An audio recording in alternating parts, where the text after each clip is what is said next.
on what will go down as one of the biggest, most historic days in WWE history. WWE brought to us the post WrestleMania episode of Monday Night Raw on April 4th, 2023, live from the Crypto.com arena in Los Angeles, California, highlighted by a very heavy angle at the end of the show involving Cody Rhodes and Brock Lesnar, who during the first hour of the show we were all led to believe would be tag team partners in the main event of this show. But as it turned out, that was not the case. And that segment towards the start of the show and that show closing angle were very key moments on this episode of Monday Night Raw, not just because it was a big heavy angle at the end of the show and what this has now set up. They were very key pivotal parts of the show because they were two of the only things of great note that happened on this entire show. I recorded a review for the Raw after WrestleMania last year, and in that video I said, long gone are the days of the special Post Mania RAW shows. Those days, long gone. This year continues that tradition. Only difference is this year might have been slightly worse. This might have been one of the worst, if not the worst, post WrestleMania Raw show. The problem is, not a whole lot happened. You had some stuff sprinkled here and there. You had some stories furthered and pushed along. You had some teases of feuds in the future. And of course, you had the big cliffhanger at the end. But other than that, there was not a whole lot of great note that happened on this show. So much filler.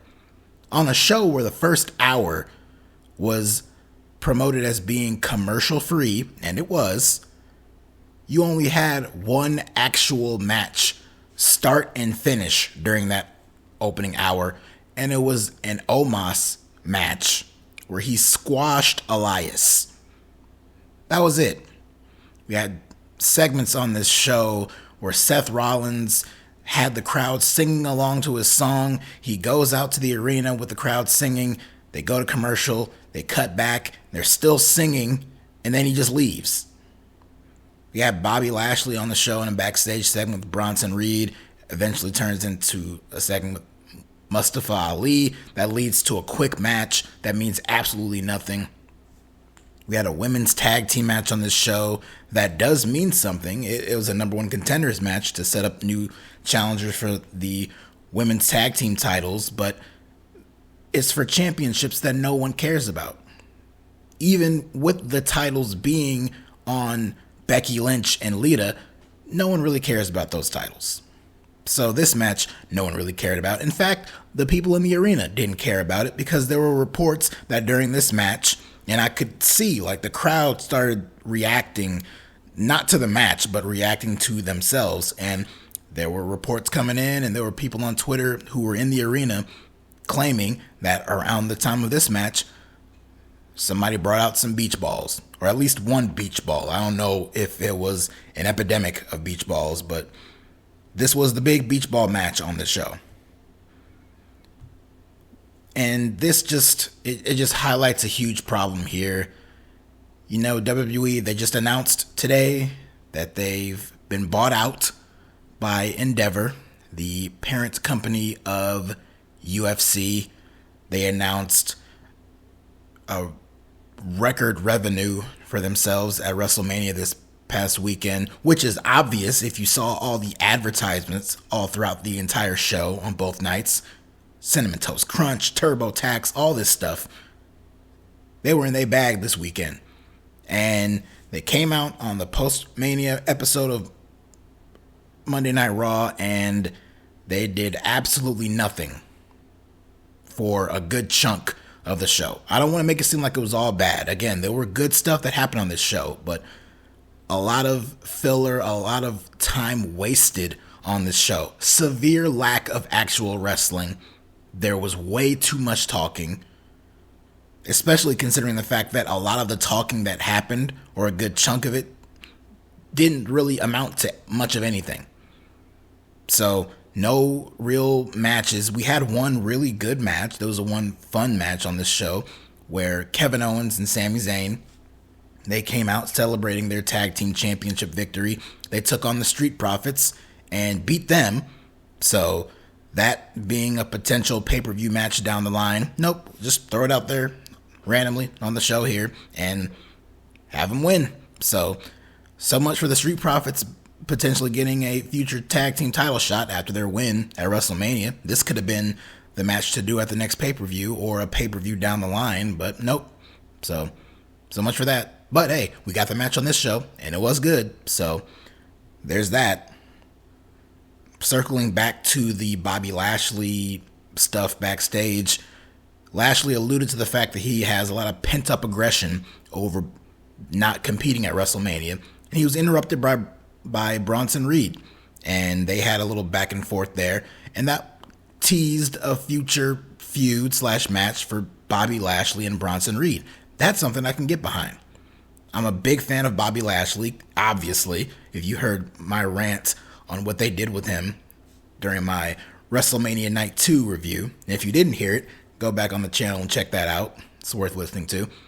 And I do like Bronson Reed. We haven't seen a whole lot of him. He only just returned to the company. He's been on Raw for a couple of months. He hasn't done a whole lot. So I think a feud with him and Bobby Lashley could be really entertaining. I can do without the stuff they're doing with Mustafa Ali. I mean, I'm sure someone finds it funny, but to me, it's meh. Seth Rollins, I love Seth Rollins, man, but there was no reason for him to be on this show. If all he was going to do was just stand out there as the crowd sang his song. He did absolutely nothing. So that was a waste of time. We had a match between Austin Theory and Rey Mysterio. The match itself was fine, but the big story was the post-match. So towards the end of the match, Dominic Mysterio comes out there, provides a distraction for Rey Mysterio, who goes on to try to hit a 619 on Theory, but then Theory snuffs it out, gets him up, hits him with the A-Town down, gets the win. So then Dominic Mysterio gets in the ring. He starts to mount his father and just starts raining down blows on him. Damian Priest is out there with him. And before the match with Austin Theory, Rey Mysterio came out there to greet Bad Bunny, who was in the front row. He even got a little bit of interview time because, again, this whole show was a whole lot of talking. So Bad Bunny got some interview time, and Rey Mysterio came out there. He was very thankful for Bad Bunny and his assistance in his victory over Dominic at WrestleMania Night 1. So here in this post-match angle, Dominic goes over and gets in Bad Bunny's face. He goes to throw a punch at him, but Bad Bunny blocks it, and then he punches Dominic. Damian Priest sees this, and he just yanks Bad Bunny over the security wall, and he plants him down on the floor. Eventually, this leads to Priest choke slamming Bad Bunny through the announce table. And you had the commentators, you had Corey Graves saying, like, we do not condone the actions of Damian Priest here. They were apologizing to all the Bad Bunny fans out there and talking about how all the fans of Bad Bunny, the fans of the Bunny, are going to be pissed. And I'm not going to make fun of him because Bad Bunny truly is one of the biggest stars in the world. The fact that he even is coming in to do anything with WWE right now is amazing. This dude has such a huge global following, not only in international territories, but also here in the United States. The dude is a megastar, and I don't know how much WWE is going to see that audience that he draws. I guess we'll find out at Backlash because, of course, Backlash will be taking place in Puerto Rico, and Bad Bunny is the special guest host of Backlash this year. Might he be doing more than just hosting? If you see the angle here, that would suggest so. Coming out of the WrestleMania match with Dominic and Rey 1, I figured that there was still a lot left to this story to be told, and that's clearly the case here. I was predicting that maybe they would do a 6-man or a big multi-man tag match, and Bad Bunny would be in there, maybe Santos Escobar and all that. I don't think Santos Escobar will be involved. I thought Finn Balor would be with his Judgment Day boys, but if you saw on social media and you saw that giant hole in Finn's head after he got cracked open by that ladder in the Hell in a Cell match with Edge on night 2, yeah, I don't think Finn Balor's going to make it to Backlash.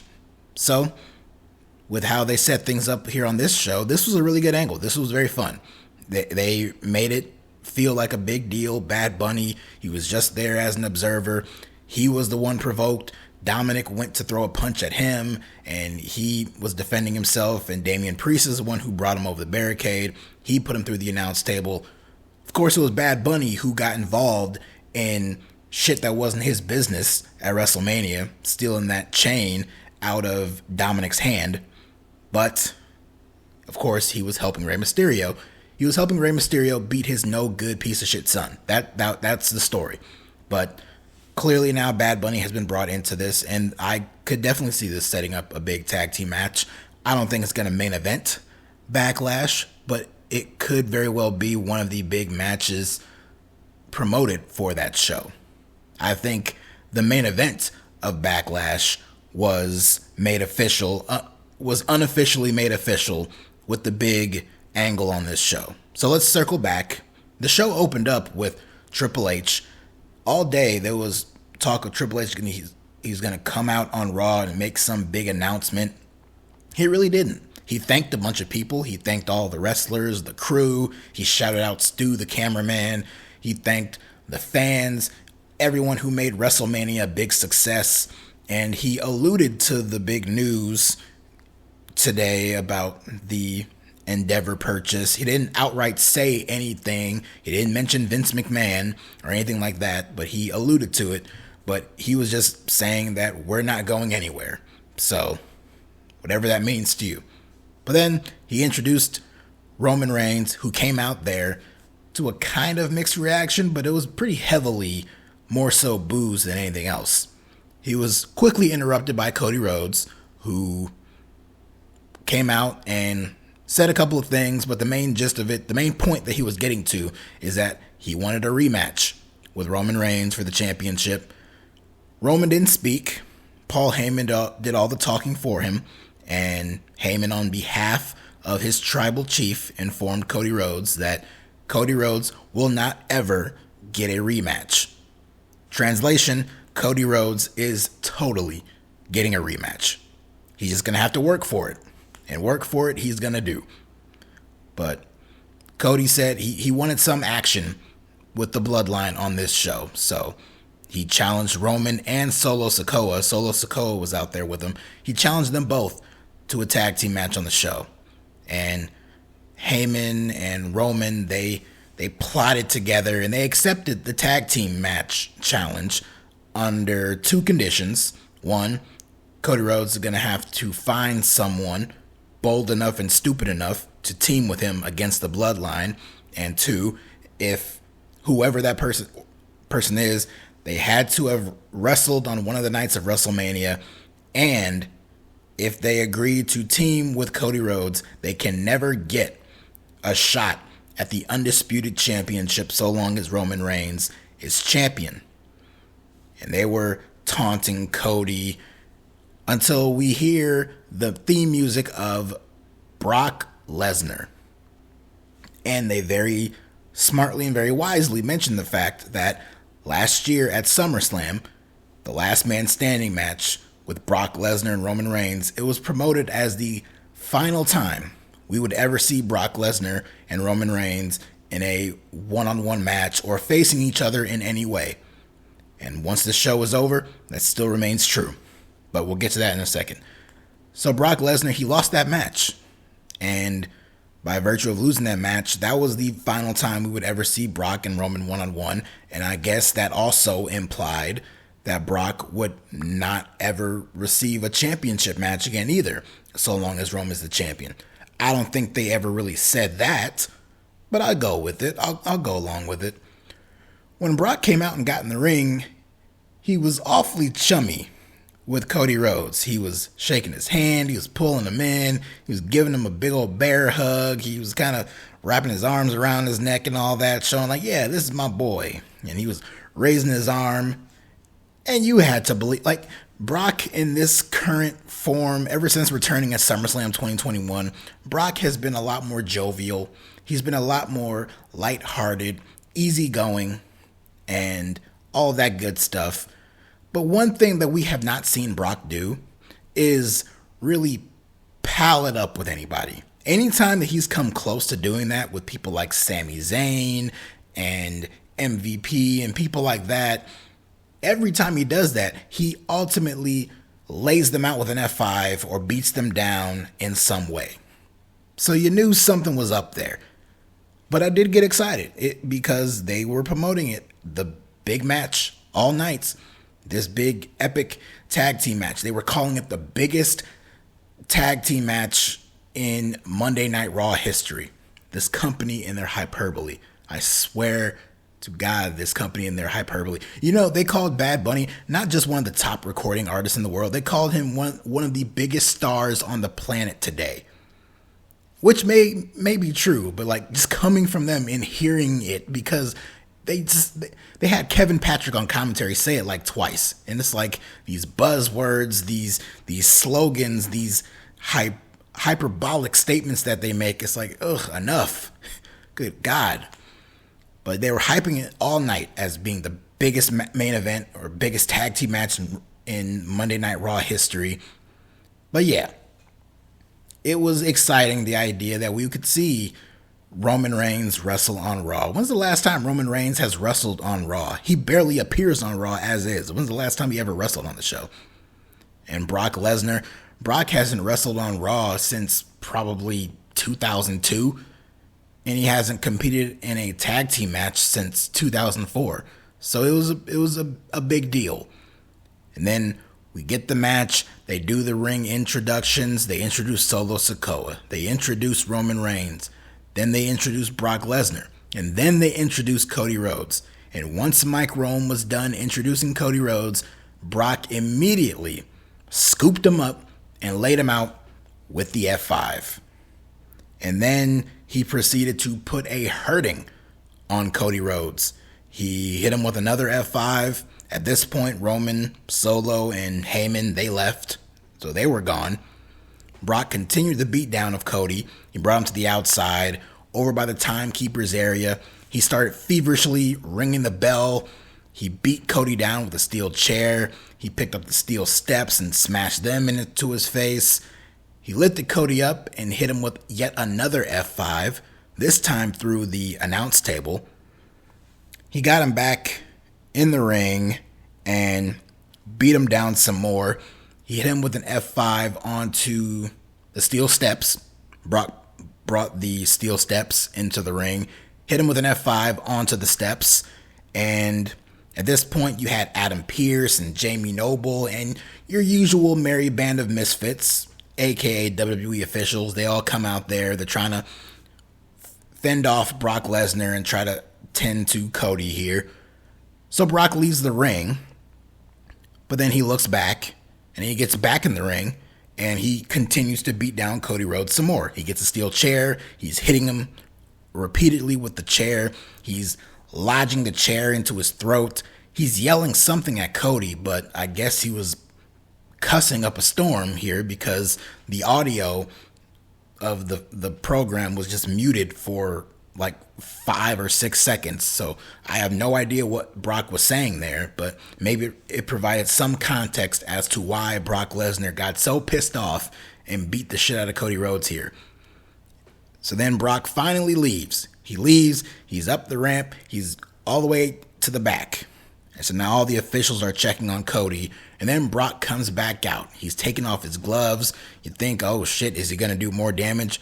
But then I look at the clock. It reads 11 p.m. and it's like, okay, well, Brock's not about to do anything else. He flips off Cody, and they cut the show off. That's the end of the show. So the show ended with a pretty heavy angle here. Brock beat the hell out of Cody Rhodes. And as of this moment, we don't know why. You can speculate. I really don't know. I mean, could it be because Mike Rome introduced Brock Lesnar's name before he introduced Cody Rhodes' name? That's pretty petty of Brock Lesnar. I don't know what the explanation is going to be. There never really was an explanation for why Brock Lesnar started beating up Bobby Lashley again, so we might not get an explanation.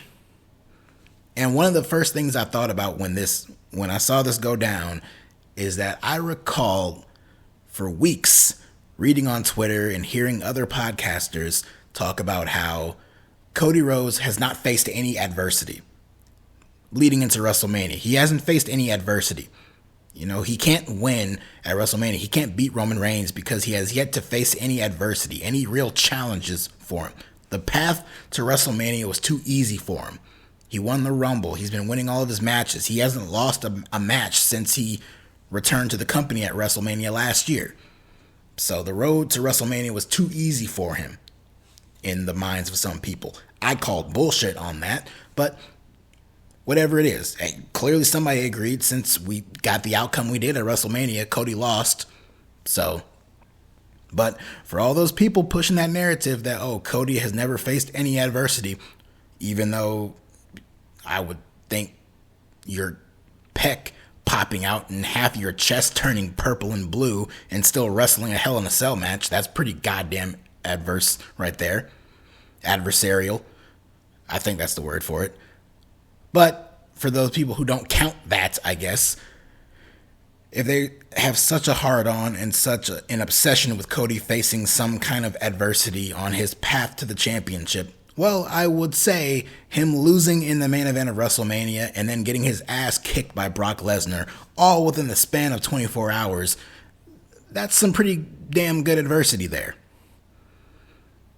So Roman Reigns, I don't expect Roman Reigns to be on the next pay-per-view. In fact, there's a good chance that this was probably the last time we'll see Roman Reigns for a while. I don't think so. I think there's still some stuff that they can do with Roman. They had a couple of backstage segments where Roman Reigns was kind of interacting with the Usos, but not really. The Usos were trying to get into the Bloodline locker room. They were trying to help strategize over what they were going to do in the main event. But Paul Heyman greeted them and said that Roman Reigns told them to go to the jet, enjoy some food. They have the night off. Roman didn't even want to speak to the Usos. He didn't want to see them. Paul Heyman went back into the room and he told Roman that he took care of it. Roman didn't even want to see the Usos. So that could be a good story there. That could also play into the idea that Roman Reigns may not appear on TV for a while because he is so disgusted by the Usos losing their tag team titles in the main event of WrestleMania on night one that he doesn't even want to see them. He doesn't want anything to do with them. So any interactions that they are looking to have with the tribal chief, they have to go through Paul Heyman. So there's still a story to be told with Roman for now. As far as the next time he defends that championship, I have no idea. I don't think it'll be at Backlash. I don't think Roman will be involved in the main event of Backlash. I think the main event of Backlash in Puerto Rico is going to be Cody Rhodes versus Brock Lesnar. In theory, with the kind of beatdown that Brock gave Cody here, we shouldn't be seeing Cody Rhodes for a while. But I fully expect Cody to be back on the show next week. Maybe they'll give him a week off, but Cody will be back soon enough, and he'll be out there to challenge Brock Lesnar. So, I'm sure this will be the big main event match for the next pay-per-view. And if Cody's going to want that rematch with Roman Reigns, he's going to have to work for it. He's going to have to earn it, and he's going to have to fight his way back to it. And one of his first big obstacles is going to be Brock Lesnar. What other obstacles might he face along the way? Not sure, but somehow, some way, he's going to overcome all of them, and he's going to work his way up to Roman Reigns. And that's another thing that people were kind of talking about. Cody, he got 3 pinfall victories over Seth Rollins last year, but since then, he really hasn't been in there with anyone like a really established name on the roster. He don't get any more established than Brock Lesnar. So Cody getting a win over Brock Lesnar, that does a lot to legitimize him and bolster him up and build him back up to eventually get to that spot against Roman Reigns. Could it be at the Saudi show? It's possible. Could it be at Money in the Bank? Potentially. I'm thinking SummerSlam. I'm thinking SummerSlam in August in Detroit. That is where we will see the rematch between Cody and Roman. Cody is going to be scratching and clawing and fighting his way to get that rematch, and Roman Reigns will tell him no every step of the way until it gets to a point where Cody can no longer be denied. He forces Roman's hand. He earns the spot somehow, some way. Either way, we're getting the rematch. I think it's going to be sooner than WrestleMania next year, but I don't think it's going to be next month. It could be, but I'm thinking it's happening at SummerSlam. I'm thinking between now and then, they're going to have to come up with some compelling stories for Cody Rhodes and for Roman Reigns, for that matter, to eventually build their way to that big rematch, and we'll probably get the crowning moment then. Will it mean the same then as it could have had he won at WrestleMania this time around? We'll see. The fans were into Cody Rhodes on this show. And aside from a couple of fans who were chanting like one more time when Brock Lesnar was beating him down because fans are fickle, for the most part, they were booing Brock. They were drowning Roman Reigns with boos earlier in the show, and they popped huge for Cody. And during this beatdown, Brock was getting boos. They were cutting to faces in the crowd who were looking disturbed.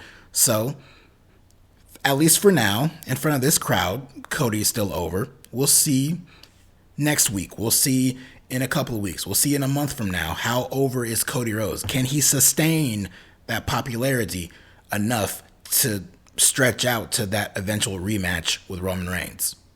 Time will tell. But as for this show, like I said, I loved that. I thought the Kevin Owens, Sami Zayn, Street Profits match was fine. I thought the angle with Dominic and Damian Priest and Bad Bunny and Rey Mysterio, I thought that whole thing was great. I look forward to that match. That's going to be a very fun match. In front of that crowd in Puerto Rico, that's going to be a really fun match. I'm looking forward to that. But outside of that, nothing else really stood out on this show of any great note. Like I said, a lot of filler, a lot of unnecessary shit. Also, I forgot to mention, we had the return of Matt Riddle. So The Miz was back out once again to be interrupted by some big surprise, and in this case, it was the return of Matt Riddle. We haven't seen Matt Riddle on TV in months, ever since getting taken out by Solo Sikoa on screen. Off screen, he had his personal issues that led to him being suspended, so there's that. But Matt Riddle's back, so he had a big appearance on the show. He's going to be wrestling The Miz next week, so good for him. I hope he has sorted out all of his shit. He's got himself clean. He's got himself together, and he's ready to come back to work and do this shit. He got a big ovation. He got one of the biggest pops of the night, so good for him. So we'll see him back. We'll see how that works out. But yeah, otherwise, this show really was not much of anything. And it's really hard to justify that this was not really a great show, and like I said, it probably was one of, if not the worst, Post Mania RAW show. But I can only get so upset about it because I came on here to tell you guys a year ago that these Post Mania RAW shows just don't mean the same like they used to. And, a new year, but that still rings true. But that's it for me and this crazy weekend of wrestling. I thank you all for tuning in to get some of your wrestling news and content reviewed from yours truly. Be on the lookout for future reviews from me in the upcoming weeks and months. I'm sure there's plenty of stuff to find to talk about, and if there is, I will be here to do so. So I thank you. Have a good rest of your day, night, week, month, year, all that good stuff. Check you guys later.